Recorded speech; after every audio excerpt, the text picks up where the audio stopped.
என் பார்வை சீராகினா என் பாதை நீராகுமே. என் வாஞ்சை நீராகினா என் சிந்தை உமதாகுமே. என் பார்வை சீராகினா என் பாதை நீராகுமே.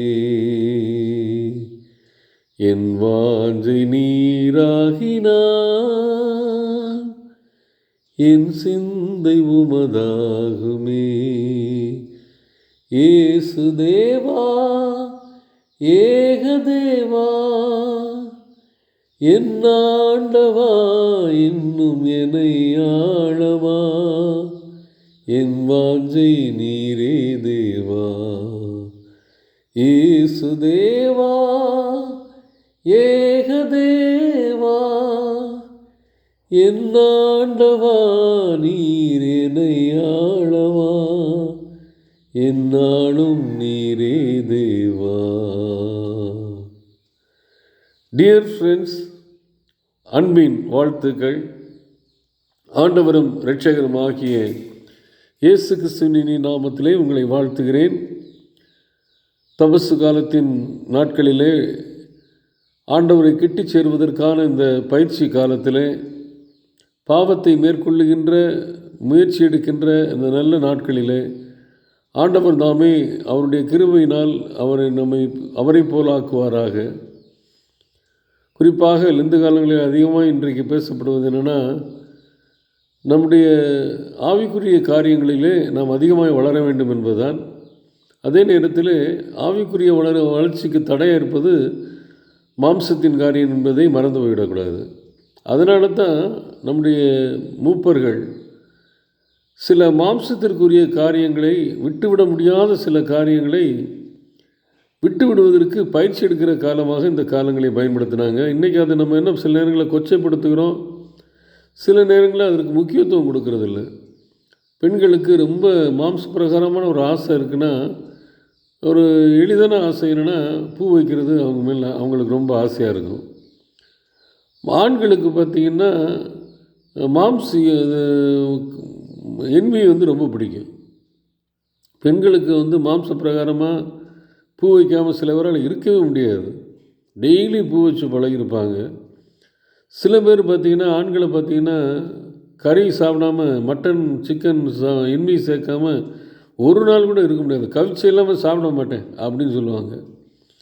இப்படிப்பட்டவங்களுக்கு அந்த மாம்சத்தின் காரியங்களே முதலாவது ஃபஸ்ட்டு ஸ்டெப்பு எனக்கு ஒரு மாம்சத்தில் ரொம்ப சில காரியங்களை பிடிக்கும்னு சொல்கிறத விட்டு விடுவதற்கு ஒரு பயிற்சி காலம். அதை விட்டால் தான் மற்றதை விட முடியும். அதனால தான் என்ன பண்ணுறாங்க, இந்த பேசிக் திங்கான சில எது ரொம்ப பிரியமாக இருக்குமோ அந்த மாம்சத்தில் அதை விட்டு விடுவதற்கு ஒரு டெம்பரவரியாக ஒரு பயிற்சி காலம், அது நிரந்தரமாக்கப்பட வேண்டும். ஆனால் நம்ம இன்றைக்கி பேசுகிறதுல என்ன, பூ வைக்கிறதுனால ஒன்றும் பிரச்சனை இல்லை, மட்டன் சாப்பிட்றதுனால ஒன்றும் பிரச்சனை இல்லைன்னு சொல்லி எளிதாக பேசுகிறோம். ஆனால் அதுவும் முக்கியம் இல்லை. ஆனால் அது என்னென்னா, மாம்சத்தை கட்டுப்படுத்துவதற்கான ஒரு பயிற்சி அது. அதுக்கப்புறம் நம்மளை வீழ்த்துகிற போராய் தான் இன்னும் மாம்சத்தின் காரியங்கள் இருக்குது. அது ரொம்ப கடினமான காரியம். இப்போ எளிதான காரியம் இதையே விட முடியலன்னா, தவிர்க்க முடியலன்னா, அதை எப்படி நான் தவிர்க்க முடியும்? அப்போ சிறிதிலிருந்து பெரிதுக்கு போகிறது தான் இந்த பயிற்சி காலம். அதனால் ரொம்ப ஆசைப்படுற எதுவாக இருந்தாலும் சரி, அதை நிறுத்தி பார்த்தோம்னா நம்ம ஆண்டவர் மேலே வைக்கிற ஆசை கூட இருக்கா குறையாக இருக்கான்னு தெரியும். அதற்கான ஒரு ஸ்டெப்பு தான். அதனால் அதை நம்ம கொச்சப்படுத்தவோ இல்லை அதை மலிவாகவோ நினைக்கக்கூடாது. முடிஞ்சால் அதை செஞ்சு பார்க்கணும். எது நம்ம இந்த காலங்களில் ஒரு போதகர் சொன்னது போல் ரீல்ஸில் தான் இன்றைக்கி ரொம்ப மக்கள் ஆசையாக இருக்காங்க. அதை நிப்பாட்டி பார்ப்போம், முடியுமா அப்படின்னு சொல்லி கேட்குறாங்க. இப்போ நம்முடைய மாம்சத்தில் எது மேலே வாஞ்சையாக வச்சுருக்கோமோ, ஆசை வச்சுருக்கோமோ, அதை ஆண்டவருக்கு மேலே வைக்கிற ஆசைக்கு கீழாக்கி அதை விட்டுவிட முடியுமா? இன்றைக்கு நம்முடைய மாம்சத்தின் காரியங்கள்னு போகும்போது மாம்சத்தினுடைய இச்சை அதை மேற்கொள்வது ரொம்ப கடினம். மாம்சத்தின் இச்சை, பாலியல் இச்சைகளில் முதலாவது எப்படி வருதுன்னா, எண்ணத்திற்குள்ளே ஒன்று அது உள்ளே நுழையும் பொழுது என்ன பண்ணணும்னா, அந்த எண்ணத்தில் இருந்தால் சிந்தையில் தான் நுழையுது. அது என் பார்வையிலேருந்து சிந்தைக்குள்ளே போகுது. அதுதான் அந்த பாடல் அழகாக சொல்லுது. என் பார்வை சீராகினால் என் பாதை நேராகும். இப்போ என் பார்க்குற பார்வை முதல்ல சீராக்கப்பட வேண்டும். அந்த பார்வை மூலமாக என்ன பண்ணுறது, எண்ணங்கள் உதிக்குது. அந்த எண்ணங்களை ரொம்ப நேரம் என்னை நீடிக்க விடக்கூடாது. அதுதான் தப்பு. எண்ணம் வர்றதுல தப்பு இல்லை, அது வராமல் இருக்கவும் இருக்காது. எண்ணம் வரும், அந்த எண்ணத்தை ரொம்ப நேரம் நீடிக்க வைக்கக்கூடாது. அந்த சிந்தையே நம்ம திருப்பி திருப்பி திருப்பி என்ன பண்ணக்கூடாது, நினச்சிக்கிட்டு இருக்கக்கூடாது. எண்ணம் வரும் பொழுது உடனடியாக என்ன பண்ணணும்னா வெளியே வந்துடணும். ஆண்டவர்கிட்டத்தில் வசனத்தை இப்போ சொல்லி ஏதாவது ஒன்று பண்ணி வந்துடணும். இல்லைன்னா அந்த எண்ணம் அப்படியே ஆக்கிரமித்து சிந்தையை நம்ம பால்படுத்தி இதயத்துக்குள்ளே போய் உட்காந்து கரைப்படுத்தி விடும். அந்த காரியத்தை செயல்படுத்த தொடங்கிவிடும். எண்ணங்கள் கருவாகி என்ன ஆகும்னா, அதை செயலாக்கம் செய்வதற்கு துணிந்து பாவத்தில் விழுந்து விடும். அப்புறம் மீண்டும் மன்னிப்பு கேட்போம், கேட்டுக்கலான்னு சொல்லி காம்ப்ரமைஸ் பண்ணிக்கிறோம்.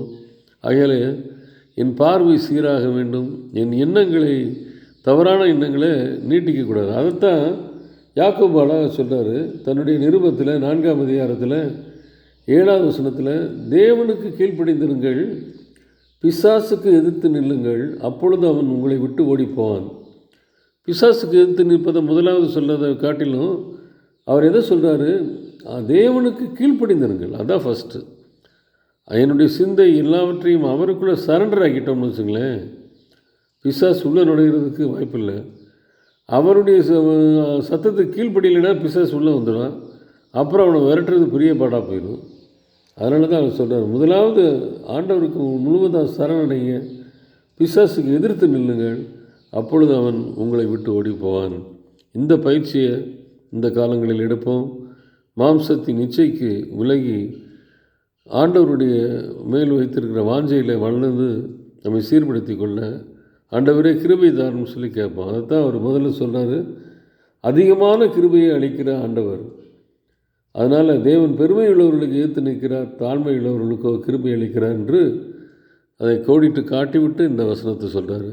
இன்றைக்கு என் எண்ணத்தை, தீமையான எண்ணத்தை நீடிக்க விடக்கூடாது. தவறான பார்வையை பார்ப்பதையும் நீடிக்க விட்டுறக்கூடாது. மாம்சத்தில் மேற்கொள்ளுகிற காரியங்கள் ரொம்ப அதிகம் வாஞ்சையாக இருக்கிறேன், ஆசையாக இருக்கிறேன்னா அதை விட்டு விடுவதற்கு ஆண்டவர் எனக்கு உதவி செய்யும்னு சொல்லி கேட்போம். அதன் தொடர்ச்சியாக மாம்சத்தின் இச்சையில் இருந்து நாம் வெளியே வர முடியும். சத்ருவானவை விரட்டி அடிக்க முடியும். கர்த்தர் தாமே நம்மை ஆசீர்வதிப்பாராக. ஆமேன்.